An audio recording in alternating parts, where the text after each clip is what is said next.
Hello and welcome. How are we all? I hope we are well.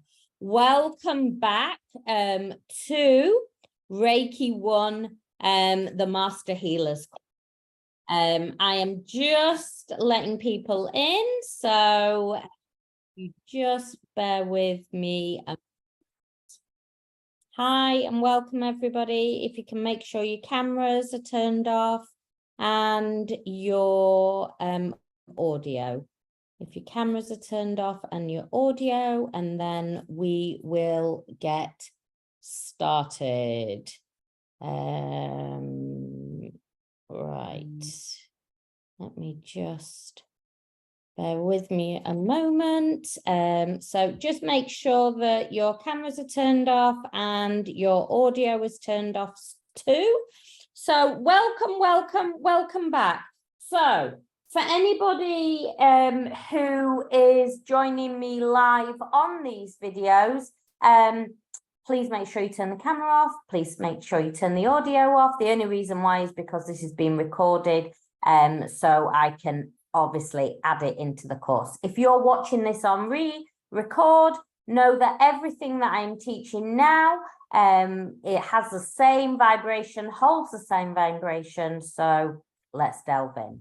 Now, for those of you who might be joining me live, you might have just joined, that is perfectly fine.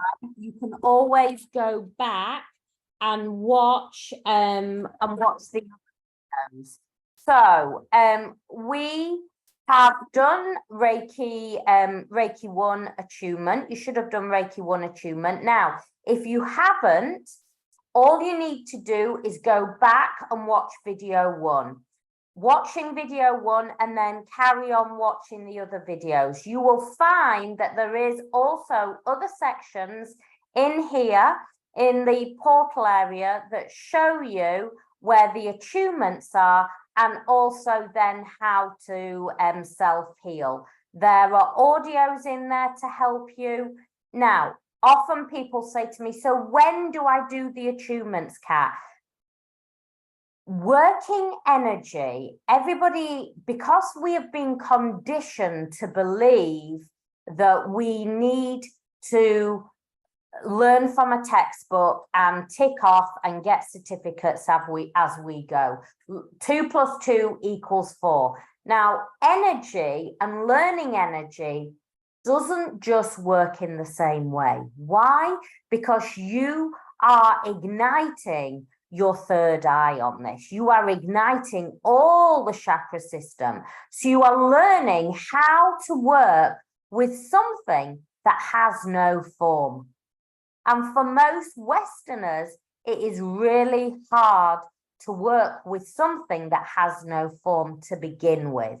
But as you shift along this journey, as you start to trust, as that third eye starts to ignite, as your hands start to open up and you receive those attunements, then you will start to feel things and you will start to go, okay, now I need to trust.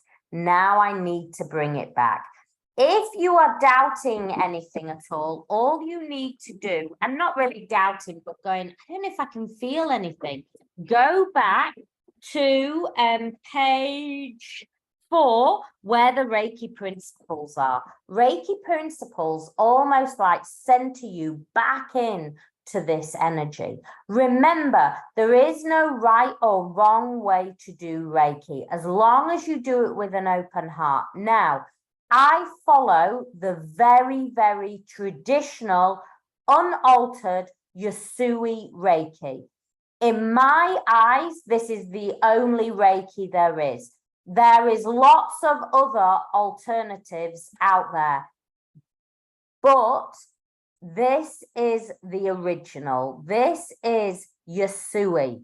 Yasui he discovered Reiki.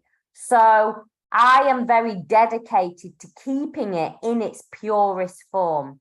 Many people tamper, alter, make it a whole heap of other stuff, which weakens down what the true essence is.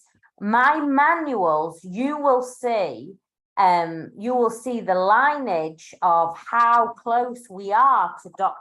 Yasui. This has not been watered down in any way, shape, or form. You have a very, very pure lineage. I was guided. Luckily, I trusted that third eye and intuition to be guided to a really beautiful Reiki master, and you know, she was too. So it's not, some people have pages and pages and pages. You haven't got that. You are working with the purest form of Reiki. Now, depending on where you are joining, you might need to go back and watch the beginning, and you might want to do that even if you've watched a few anyway.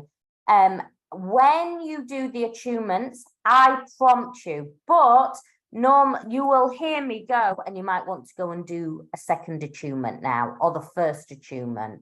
After we've finished today's session, I will have prompted you through the third and fourth. You might have already started to work through them. I want you to know it's perfectly fine.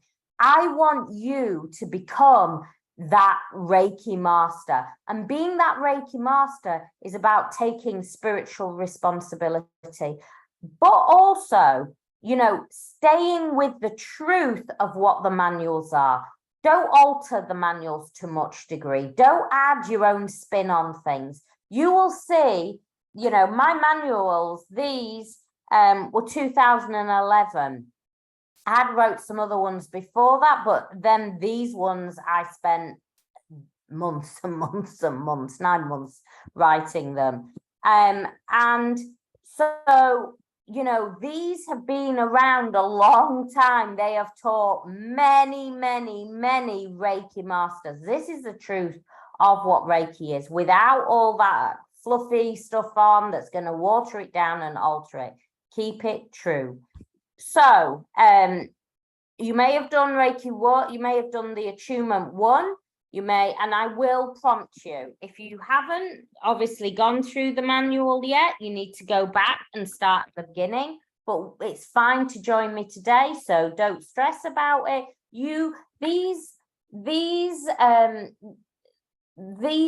This course is recorded. Why? So you can go back and watch it as many times as you want. I want to make the best of the best Reiki masters that keep it as true to Dr. Yasui as possible. I'm not here to just throw out courses, you know, and I know many people that have like, yeah, I did a course in an hour. I'm like, how can you do a course? I mean, I have had people say to me in 3 hours, I did Reiki 1 to Reiki 2 and 3. I'm like, how is that even possible?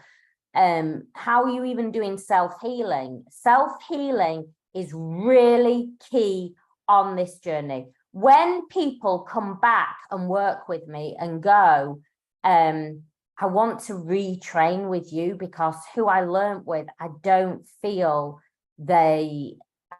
just don't feel confident. I don't feel confident in what I'm doing. And a lot of the time I'll say to them, okay, did you do your self-healing? Did you do your 21 days of self-healing? And they'll go, well, no. The 21 days of self-healing is so paramount on this course. And I used to be a bit gentle, shall I say, about the 21 days, because I never really wanted to put too much pressure on people. But when I suddenly got really, I noticed that people were then going, well, I didn't manage the 21 days, or I only managed this many, and can I just do it for 5 minutes? Those people, yes, they're opened up to the Reiki energy, but I see a massive difference for those people that go, I am committed, I am dedicated, I am doing this for me. And really dedicate to those 21 days of self-healing. It's 45 minutes to an hour.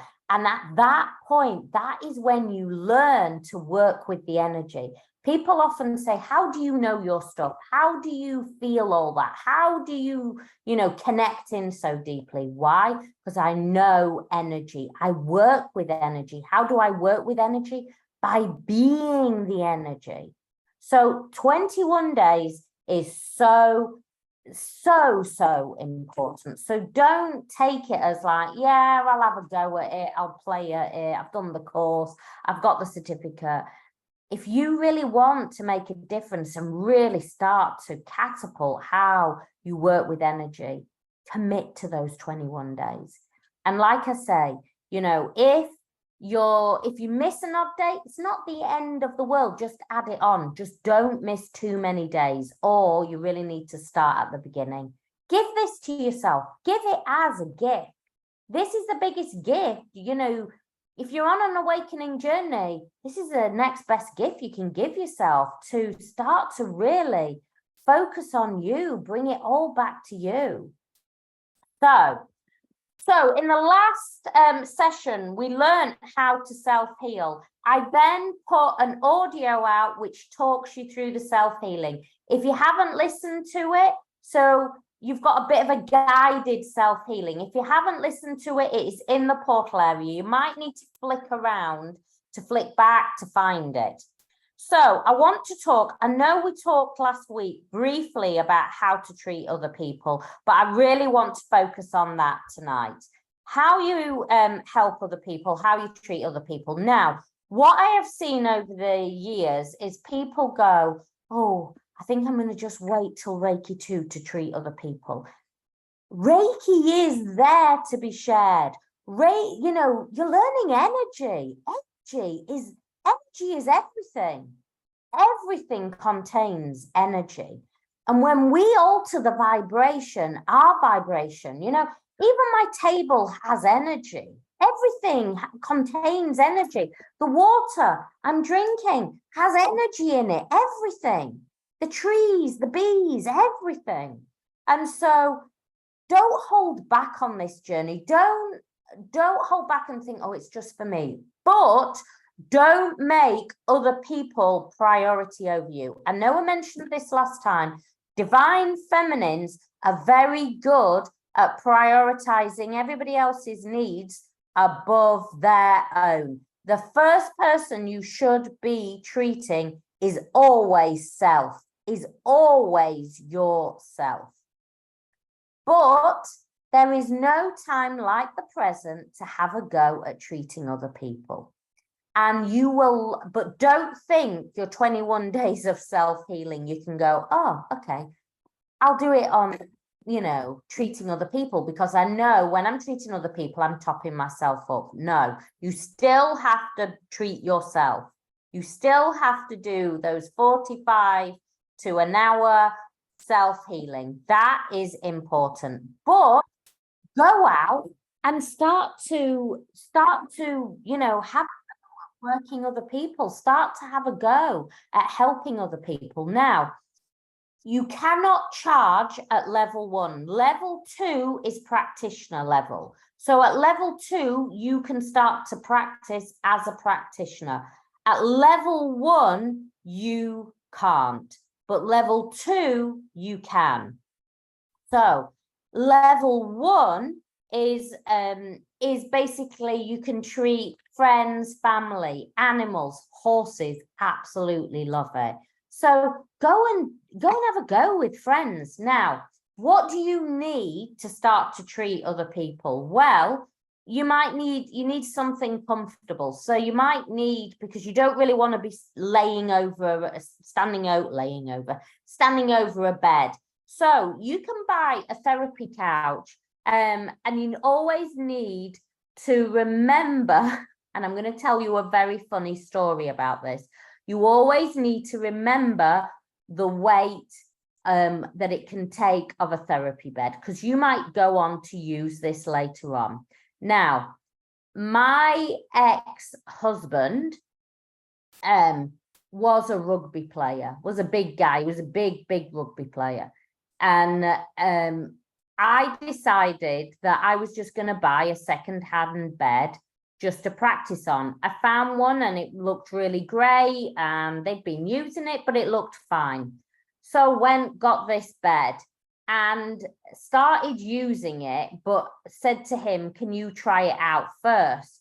Anyway, a therapy bed, you sort of open it out, it has table legs and it sort of has a middle bit, but normally in the middle bit, there are no legs. Anyway, he climbs on and I'm like trying to put the blanket over him. And then suddenly the bed starts collapsing in the middle. Now, he just grabbed out. And the first thing that he grabbed was my breast, because he was just literally grabbing anything. And I'm sure that breast is damaged for life. I can honestly tell you it absolutely killed. Anyway, the bed collapsed. He was fine. But you really do not want that happening on friends, family, and moving on to clients later on. So always get a good bed. Always get a new bed. You can pick up some really good therapy beds.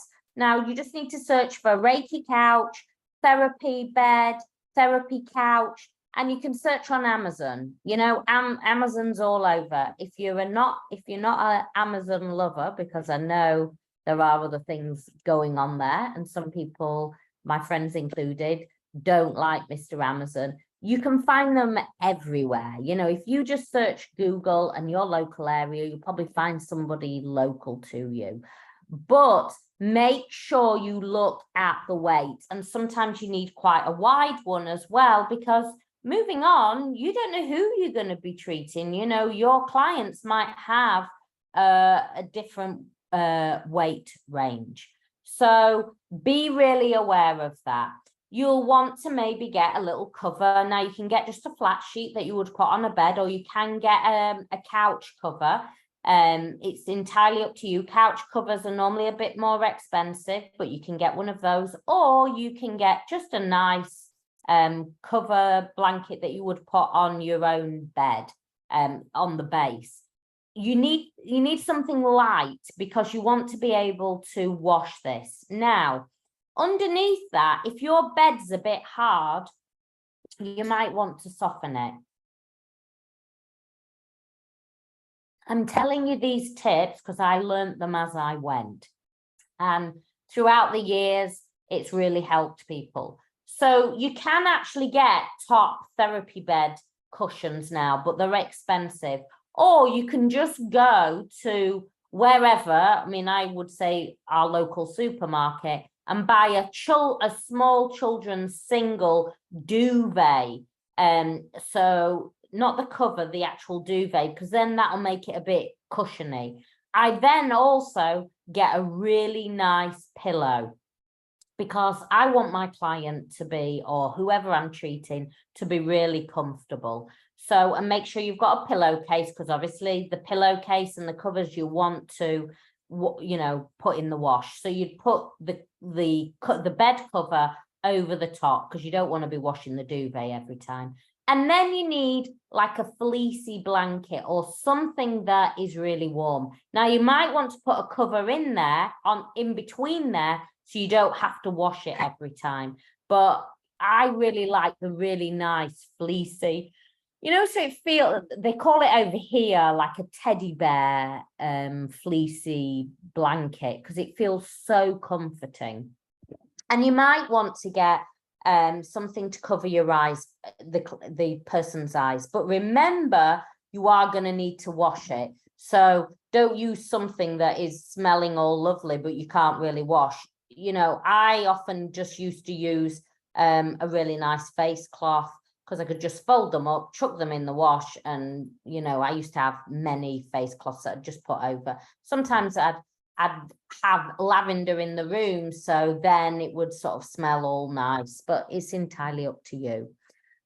So those are the things that you might need to help treat other people. You also need to think about the lighting, think about the room temperature. You might need some nice music. I will put some music. Remind me if I forget, Sonia, I know you're on this call. Remind me if I forget.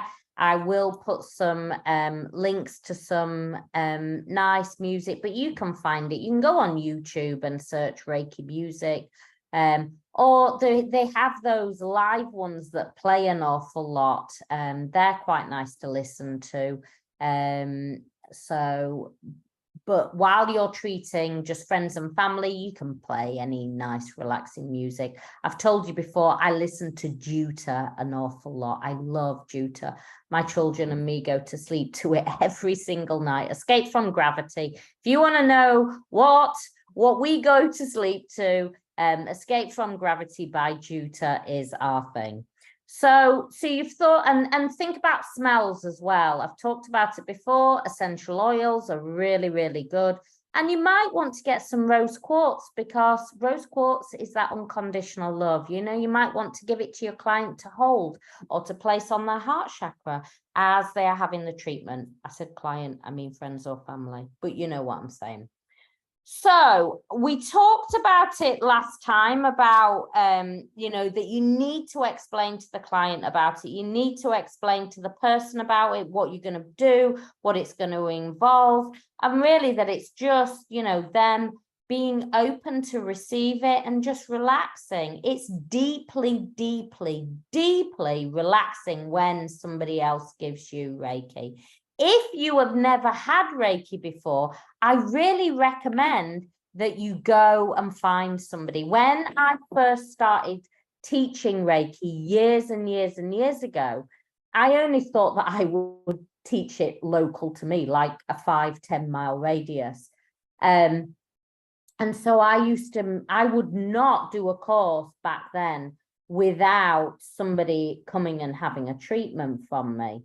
But then as my client base started to grow and people used to start to fly in to take my courses, literally from like, I've had them from France, Belgium, Spain, all over. I realized that I couldn't really say, oh, you need to come and have a treatment with me first before we do the course. And then I started to stretch out and go global. I really couldn't be going to somebody in Australia or other states. You need to pop over and have a treatment. So now I always say, make sure that you go and go and have a treatment yourself, so you know what it feels like. Make sure that you're asking them, you know, what course have you done? Is it Yasui? You know, how long? So you know that they've got some experience. I mean, you'll be able to tell probably by the reviews or whatever, but go and find somebody local to you. I'm sure most of you will have probably had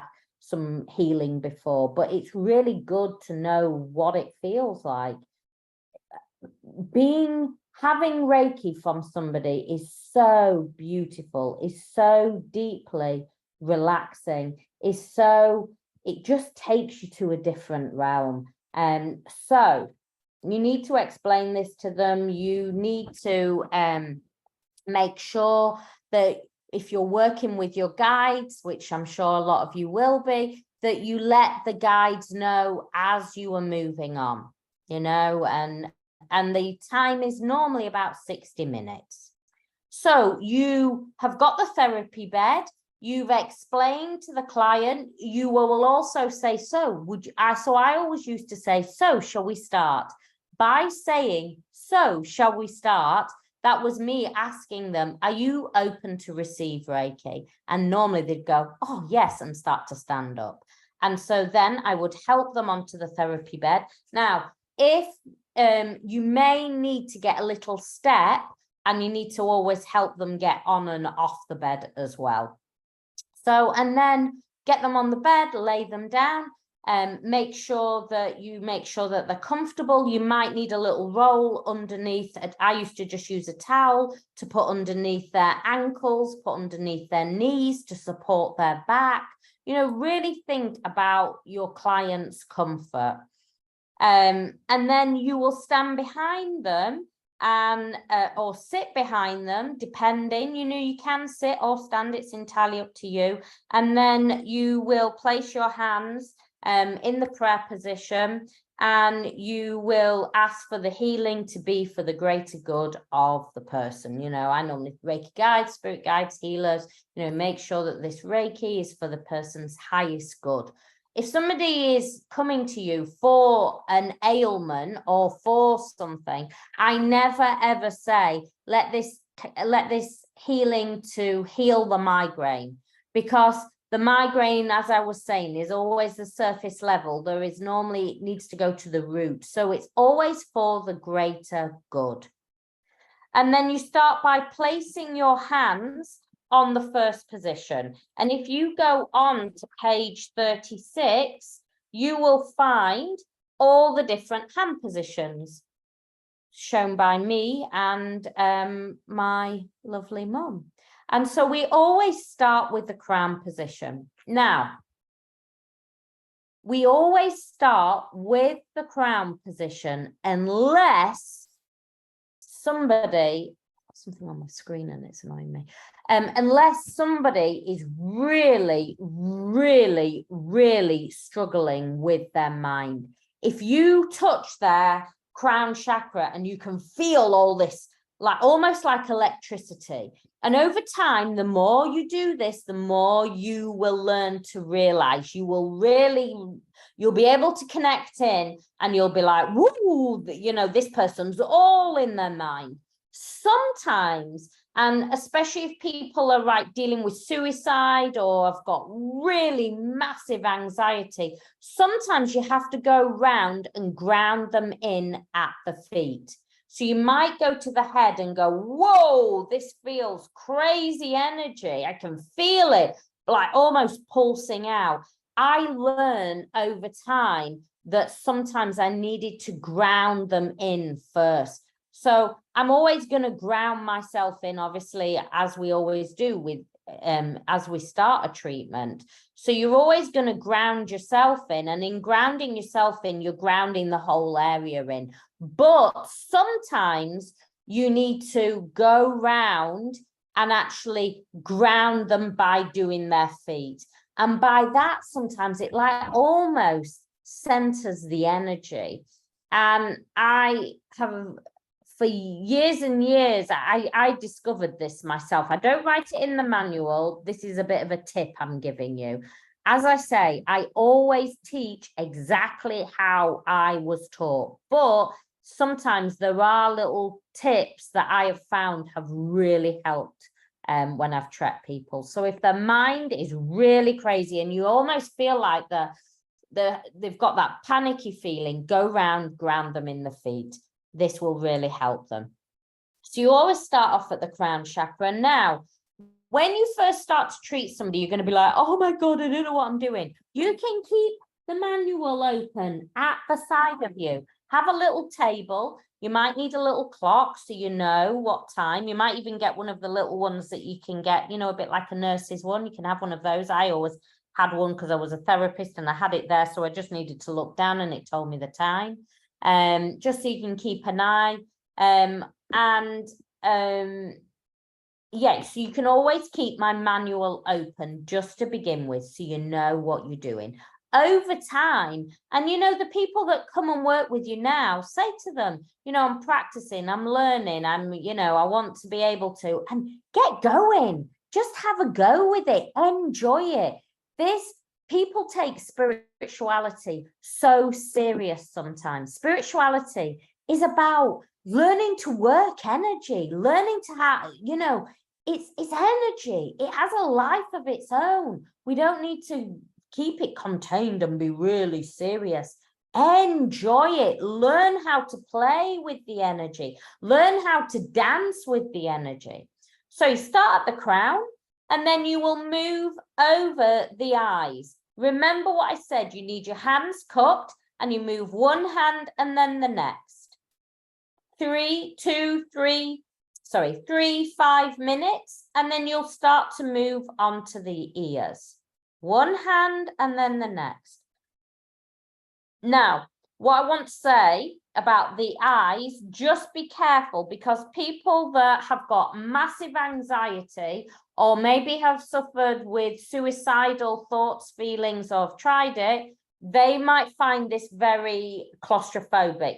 Or if somebody is on the autistic spectrum or have massive anxiety, this might be quite hard. So to begin with, you might actually keep your hands a little bit higher. Now, as you are doing that, remember, you don't want to be shaking as you're giving the treatment. So you need to steady your hands. So make sure that your hands, you're supported. Remember that you always have to feel comfy giving a treatment. So make sure that your position is comfy.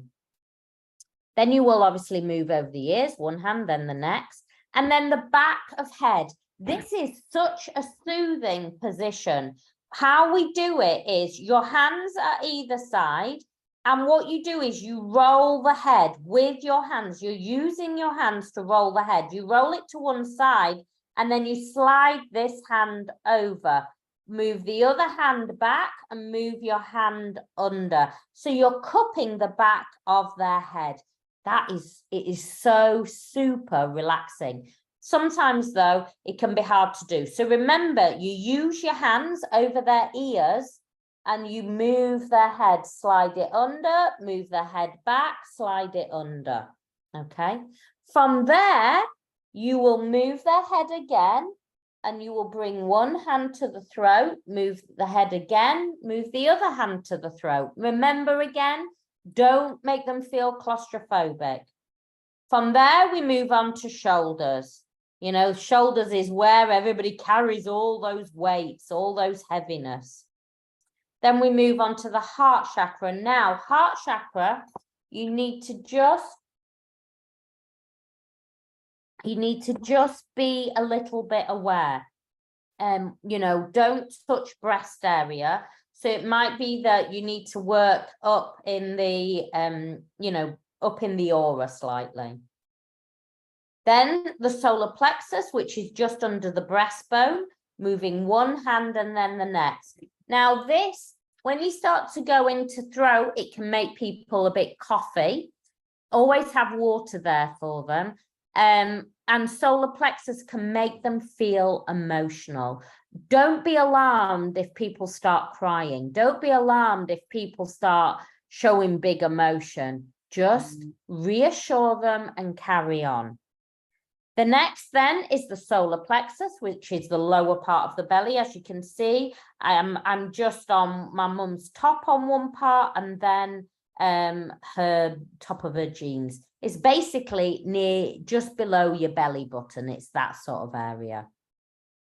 And then we do the base and root chakra. So that is above the groin area. Remember, we are not touching this area, okay? Any doubts, you work in the aura. We are not touching this area. We are working in the aura. And then we move down to the thigh and the knee. One hand and then the next.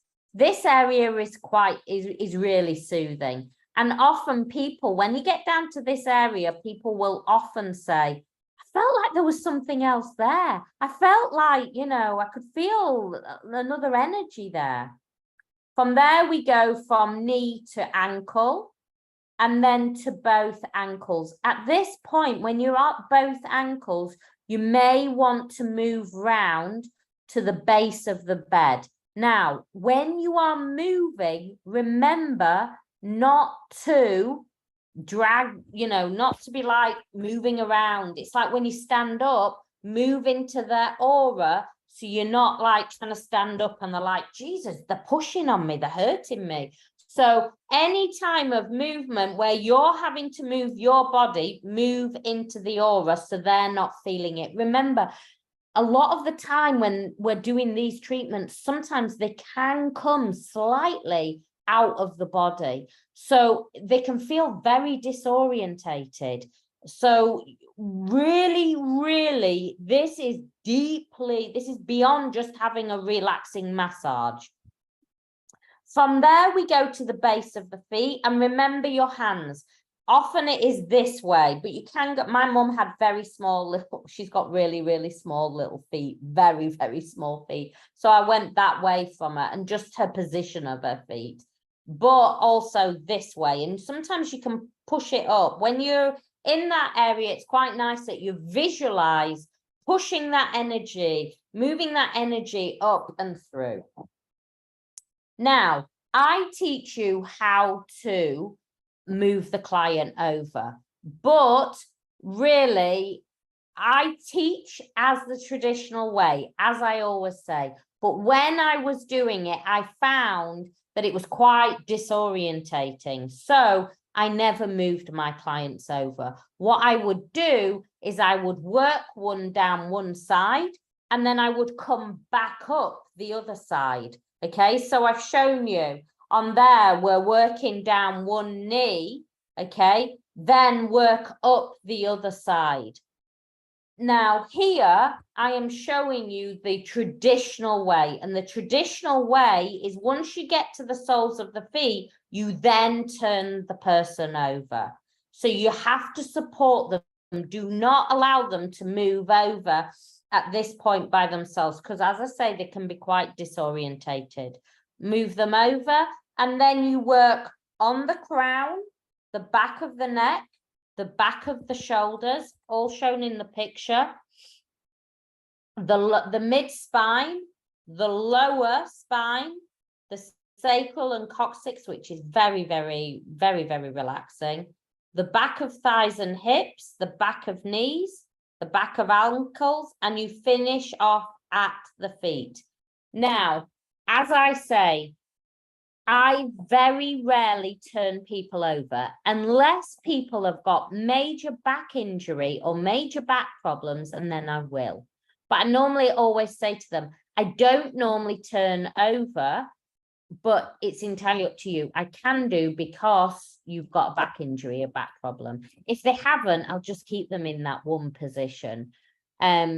It's entirely up to you, but it is disorientating to them. So you need to, decide that for yourself. I will always teach the correct traditional way. Sometimes I have tweaked a little bit. My master that I learned off, Heather Hull, she never turned over either. So she found it easier, I found it easier, but we teach in the traditional way. So I'm always going to tell you the way that I was taught. So it's up to you. So from the base of the feet and, pushing on the soles of the feet, allowing that energy. Remember, Reiki is an intelligent energy. It will go to where it is needed. We do not need to control where the energy is moving to. But once we finish that, we want to finish off the treatment. Now, often when I used to teach this, at this point, people go, oh my God, I'm getting confused now. You don't need to get confused, but this all makes sense when we move into Reiki 2 and you're given the symbols and you start to work with the symbols, you will then understand how important finishing off a treatment is. Most of the time at Reiki 1, you're like, okay, Kat, I've just got my way through all that. Finishing off a treatment, you've complicated it now. I want you to know it feels bombarding, but the more you work with it, the more you'll understand it, and the more you'll see as we move along through the journey how powerful it is. So once you finish the Reiki hand positions, you must now carry out the below in order to sort of remove, I put here negative energy, but it's really those lower dense energies. So it's not really negative as such. It's just the lower vibration that, the should have, could have, would have. So if somebody's made you feel bad or those type of things, which can, as it's moving out, can sort of stick in the aura. So what we're doing is we're just spring cleaning, when you've, when you've cleaned your sink, and then at the end, you've scrubbed it all and everything else. And then at the end, you just wipe down, don't you? Just do that final thing. This is what we're doing now. We're just doing the final thing. So, and remember, when you're practicing on people, keep it open and go through it as you are doing it. So At this point, you want to move into the position. This is called integration and smoothing. Place your hand nearest the receiver's head above the shoulder, the other hand on the opposite foot. So what you're going to do is you're going to say that this is your client. This is your head, the client's head, or your person's head. This is their back of their body or their front, which if you haven't moved them over, and this is their feet. Okay, you are going to stand here. It doesn't matter which side you stand on. I normally always stood, I think it was left, but I am left-handed, but it was also divine feminine energy. So I always just stood on the left. And then one hand is going to go above the shoulder. Okay, so you stood here. This is their middle of their back. You are stood here. One hand at the middle of the shoulder, the other hand at the opposite foot. And what you're doing is you're bringing your hands in together and you're meeting them on the solar plexus. Remember, the solar plexus is here, okay? Here or here, right? So you're bringing your hands in together, meeting at the top, at the solar plexus, and you're sweeping it in. And then you do it the opposite side, the other shoulder and the other foot, and sweep it in. And then from the middle, and you sweep it in. And from the top to the bottom of the feet, and you sweep it in. Okay? And you're bringing all that energy in, and then you just hold it for a small amount of time. I normally then used to just touch the solar plexus area. Remember, if it's near the breast, don't, but it shouldn't be. It's solar plexus. And just hold it for a short time. It's really deeply soothing at that point to them. Then what we're going to do is cleansing. So you hold your hands above the receiver's body and you literally brush down. So basically, if I'm stood, now I'm only 5'4", I'm only small. So I used to do one side and then the next, but you can do it if you're tall enough, stand just by sort of the heart chakra on one side and sweep down both areas. So what you're going to do, you're not really going to touch the head, but when it gets to the body, you are going to sweep down. You are sweeping down the body. Now, this is cleansing, but what also it is doing, when you have regular clients, when they start to feel you do this and you sweep all the way down to the bottom of the feet, and once you get to the bottom of the feet, you flick it off. Where are you flicking it off to? Either the light outside, or if you've got a candle, to the candle, or to light in the room. You're flicking the energy off and you flick it up. So what you're doing, you're flicking it into the light, so it's turned into light energy. Do not bring it into self. We don't need to be bringing, you know, the lower, denser energy into our own aura. So just be aware of that. But what else this is also doing, it's letting your client know that this treatment time is ending. And often they would go, oh, I don't want it to end. Well, they don't normally say that, they do afterwards.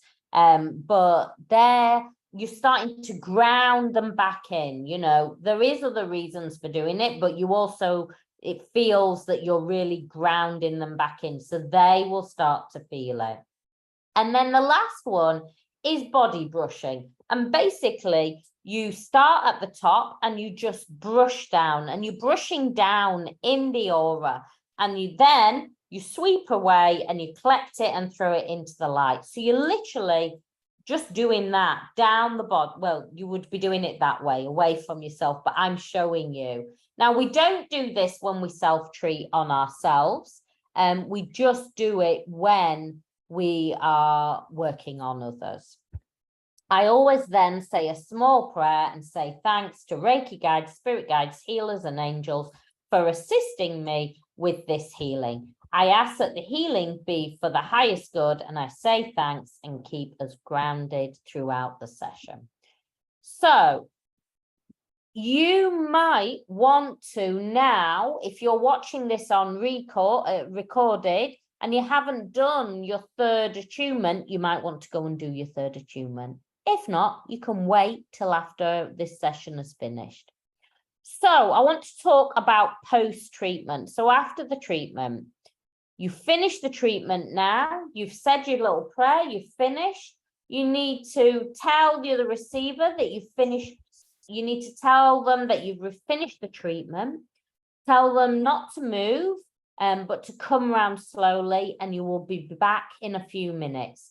You then go wash your hands, so you're disconnecting from their energy. And if you've had a big session, sometimes you can like literally do this, and it's like you're cord cutting the energy.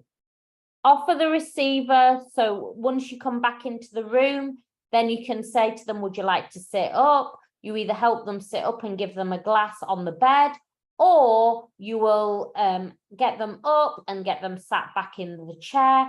Now, they will often be quite disorientated and a bit like not wanting to talk much, need to just come round. So you need to give them plenty of water at this point.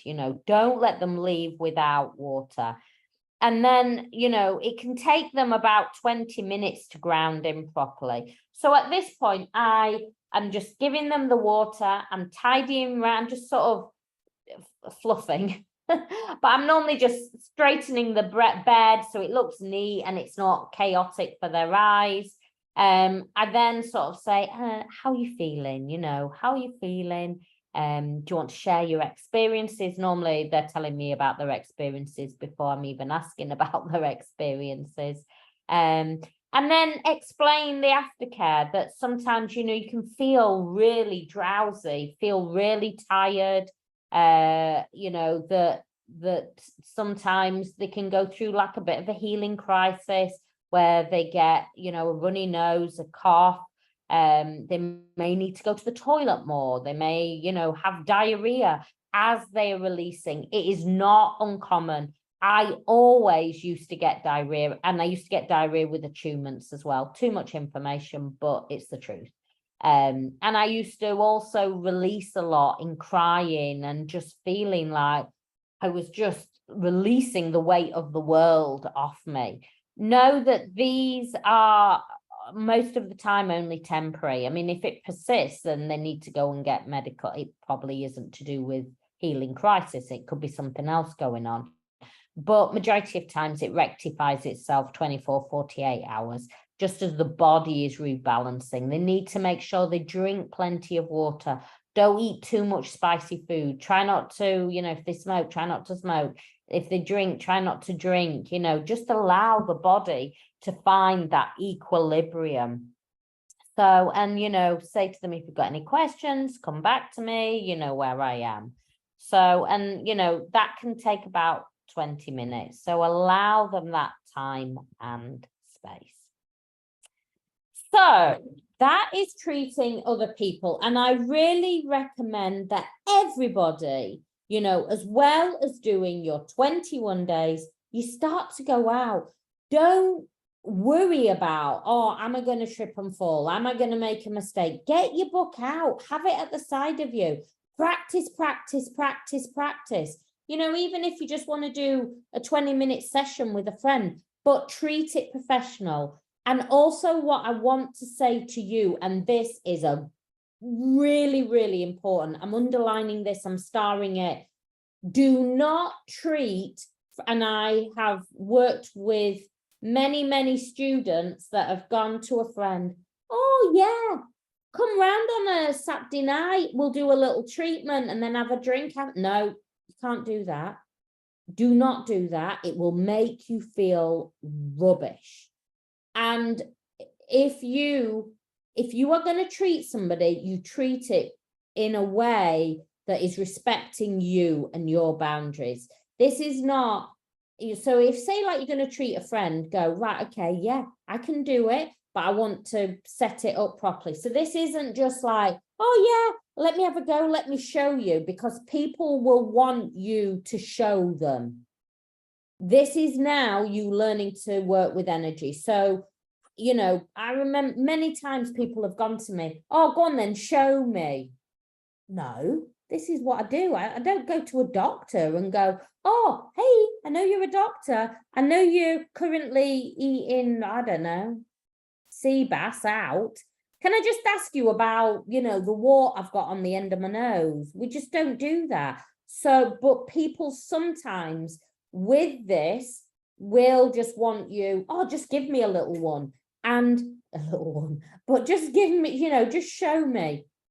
I really want you to really treat it with respect for self, you know, aligning with self, doing the ritual before, after. You need to now, you're empathic. You need to now protect your energy. This is not a bit of, oh, just have a quick go, and then you feel crap afterwards because you've then opened yourself up. And often people will go, oh yeah, my friend just popped round and I just gave them a treatment, and then, you know, we had pizza afterwards, but now I just feel exhausted, Kat. I feel so tired and exhausted.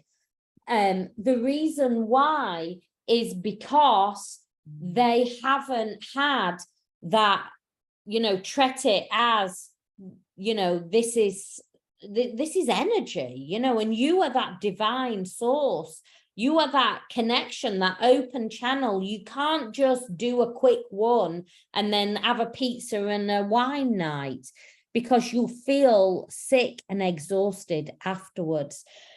You have to, you know, properly do the ritual, you know, bring your energy down, you know, take that time out. Now, if your friend wants to stay for a cup of tea afterwards, go, yeah, no problem. Do the thing as we've said, and then say to them, tell you what, you go in the lounge, you chill out. I'm just going to tidy myself up and just center myself. And then you then go after they've gone and just connect back in. You know, I would never, once I'd finished a treatment with a client, I would never then just go, right, okay, I'm going straight out.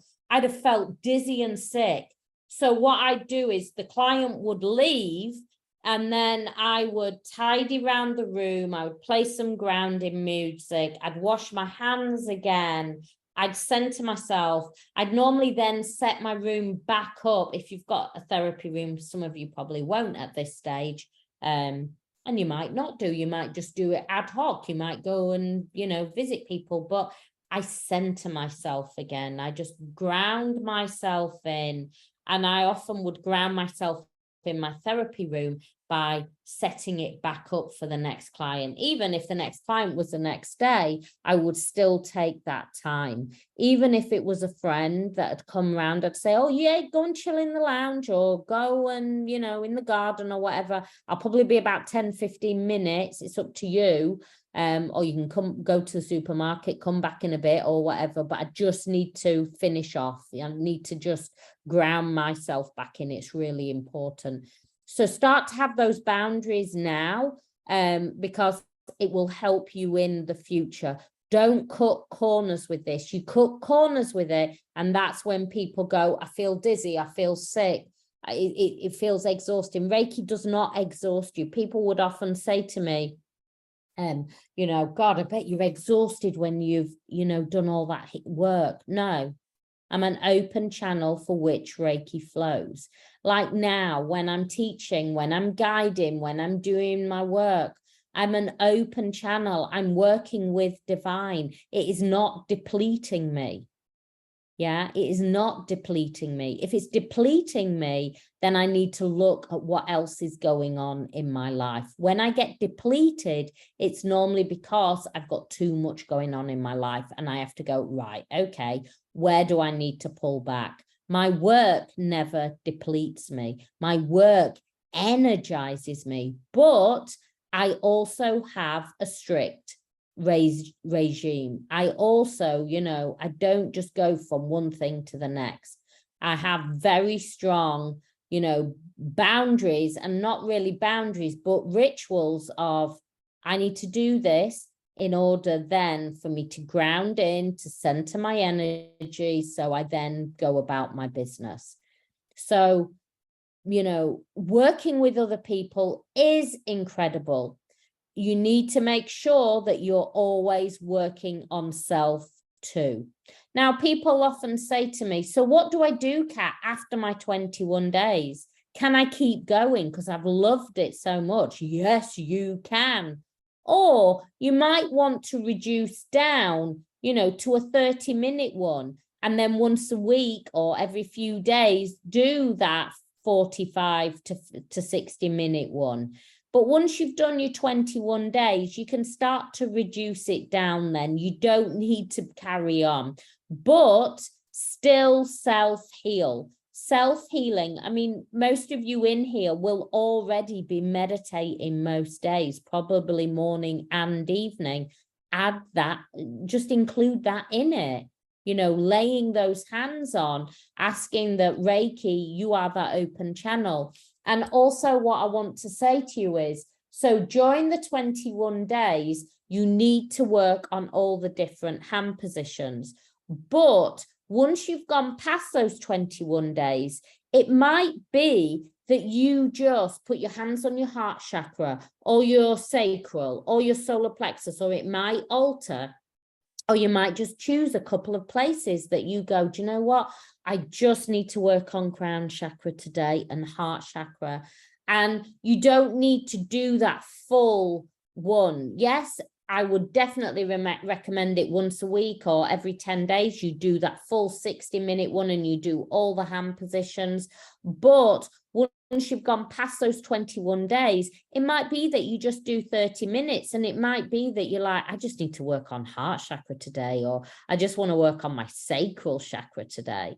So it's entirely up to you at that point. Remember, I am not wanting you to see me as, okay, she's my teacher, she's my guru, I need to ask her for every living thing. No, I am going to give you all the tools, but you then are going to learn to work with this incredible energy. So you feel the energy. And that's why the 21 days is important. So you go, oh, I can feel my solar plexus. I'm really sat in that should have, would have, could have. I'm going to work on my solar plexus these next few days, or just today, and see what tomorrow brings.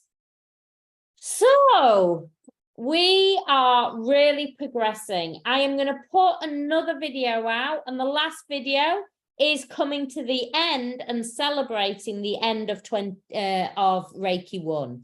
Now, I realize that some of you will still either be still going through the 21 days or just about to start the 21 days.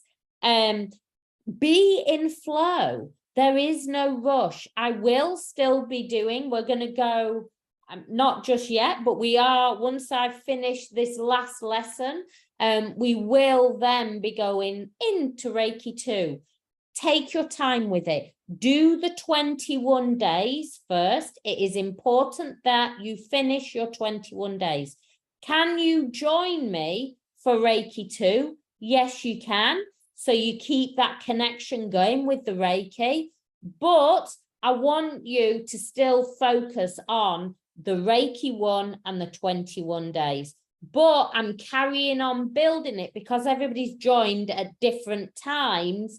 I will just flow straight into Reiki 2. You can still watch me if you are watching this while I'm doing the lives. You can still join me for the lives. But I ask you to not start to study Reiki 2 until you've done those 21 days. Now, years ago, I used to say, really, you need 4-5 months between Reiki 1 and Reiki 2. Now, the way that we are, and this is why I am teaching it in this way, because we are always evolving as souls, and the frequency is so high now that I know that you can go straight from Reiki 1 into Reiki 2. And that's it, just because of where we are with the light frequency, the light coding, where the universe is. So whereas before I would have been saying to you, you need round about 4, 5, 6 months, depending on the person. I think I've done it, the lowest was 3.5 months. And that was somebody who'd already taken Reiki. But now, because of the light frequency, because where we are evolving, because how souls are so connected with this frequency and energy, you can go straight into it after your 21 days. So it might be you join me for the lives, you watch them, but then you go back and redo it after the 21 days. Remember, it's all energy. I hope this has helped. This will be loaded up. This is exciting. This is a gift. This was life-changing for me. This changed my whole life.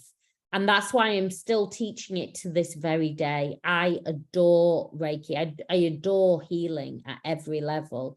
And, you know, I'm doing this, and in this way, so many people have said, but Kat, I only want to buy this level. I only want to buy that. I only want to buy this.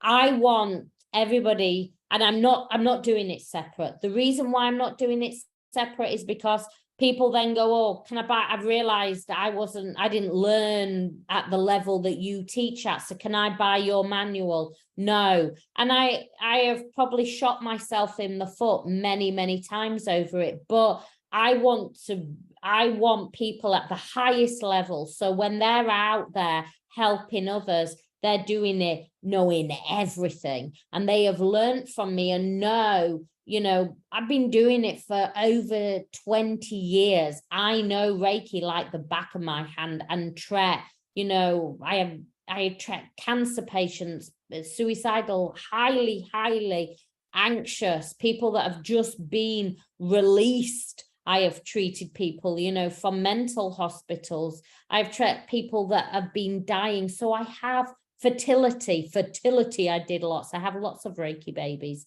So I have treated people at all levels, and I have a wealth of knowledge. And so that's why I am teaching it in the way that I am, as a course, as a whole thing, because I want to give you all the knowledge, not just like, well, I learned that bit from her, but I'm missing this bit. No, I want you to have everything. And so that's why this course is here.